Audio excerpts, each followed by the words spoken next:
Hey guys, so you want to see how I installed this FlowPro? Here we go. I just wanted to put together a quick video of how I'm going to be installing this FlowPro. Right now I'm looking at these brackets for the back side of this box here.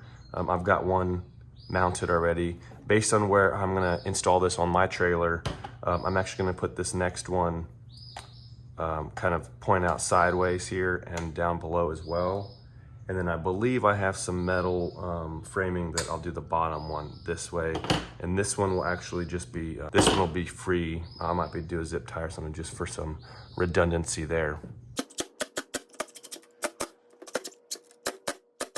So now the brackets are installed, and I'll show you in a bit where I'm gonna put this on my trailer for now. So this is the current configuration of my downstream injector bypass that I picked up from the Doug Rucker store.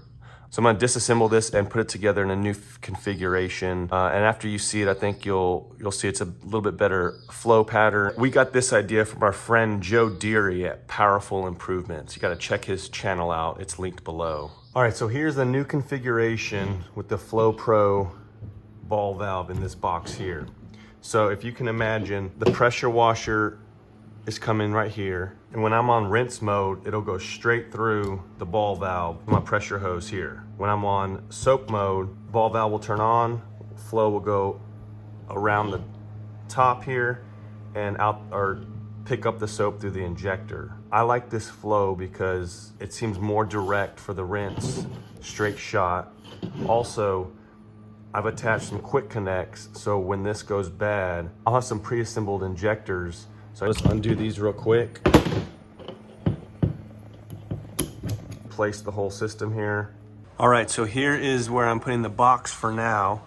You can see those brackets are just screwed in with an extra right here. All right, so how you do the power source is gonna be kind of a personal preference, but I ran this power cord through the trailer, hidden behind the frame here.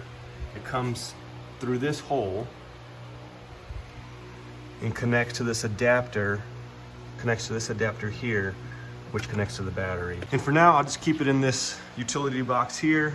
Hopefully keep it dry and safe versus it hanging out in the elements next to bleach and water and whatnot. All right, here we have it.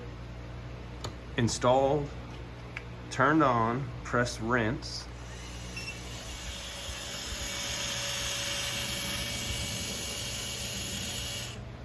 And for now, this is where it'll be. So it's that easy. Comment below if you have any questions or if I might have forgotten something. Thanks for watching, like the channel, and stay tuned for more.